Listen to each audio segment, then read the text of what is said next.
Hindi pa rin nakapagdesisyon ang Commission on Appointments sa pagkakatalaga kay DNR Secretary Gina Lopez. Sa pagdinig kanina, kinwestiyon ng mga mambabatas ang naging pamantayan ni Lopez sa pagpapasara ng mga minahan. At nakatutok si Steve Dailisa. Umpisa pa lang ng pagdinig ng Commission on Appointments, tinapat na ni Senator Ping Lacson si DNR Secretary Gina Lopez. I want to be as candid as the Secretary. And I think the responses made were not enough to convince at least 13. You are here to convince us. I don't want you to suffer the fate of Secretary Yasay. Bukod sa pagkwestiyon sa kanyang kakayahan, inusisa rin ang umano'y sobra-sobrang undersecretaries na hindi kwalipikado sa posisyon.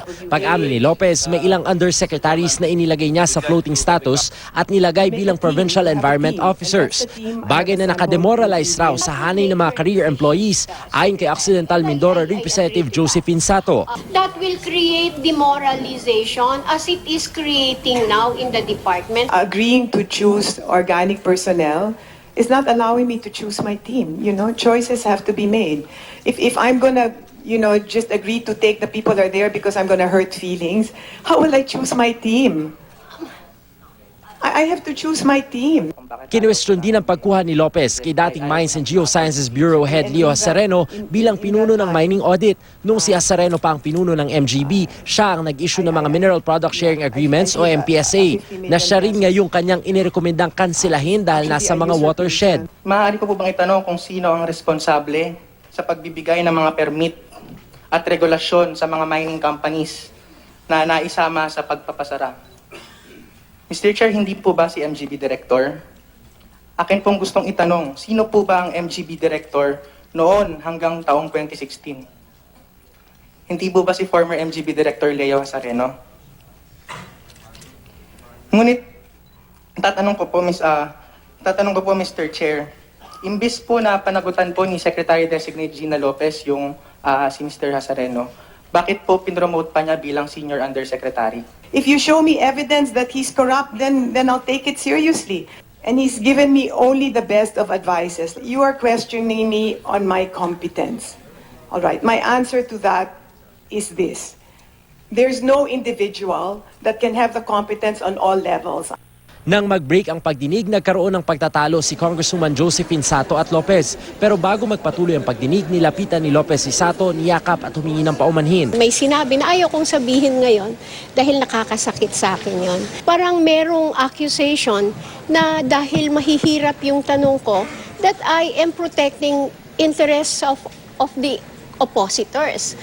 Naungkat din ang prosesong pinagdaanan ng 23 minahang inisyuan ng closure orders, 5 suspension order at 75 MPSA na pinakansela. The Chamber sent a Freedom of Information request to the DNR Secretary-Designate, asking her to provide us copies of the audit reports, as well as the findings of the Technical Review Committee.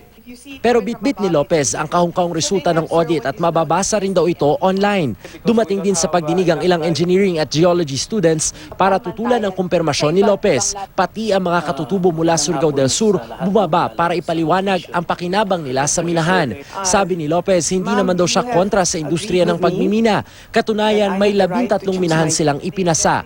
Sabi ni Lopez, hindi lang ang ISO 14001 ang batayan o standard na sinusunod niya, kundi social justice, bagay na kinwestiyon ni Senador Lacson. Yung conflict ngayon sa sitwasyon natin is because merong standard na sinunod yung mga mining firms, kinomply nila, and all of a sudden, the DNR Secretary changed the standards. Paliwanag ni Lopez, bukas naman daw siya na mag-reapply ang mga ipinasarang minahan. Pero I'm not gonna do anything just to get appointed. And I'm not gonna sacrifice my principles just to get appointed. dahil kailangan pakinggan ng lahat ng mga tutos sa kumpirmasyon ni Secretary Lopez sa limitadong oras, hindi pa makakapagpasya ang CA. Ang problema, mag-Holy Week break na ang Kongreso sa susunod na linggo. Mga ibang bansa rin ang kalihim, kaya malaki ang posibilidad na mabypass ang kanyang appointment.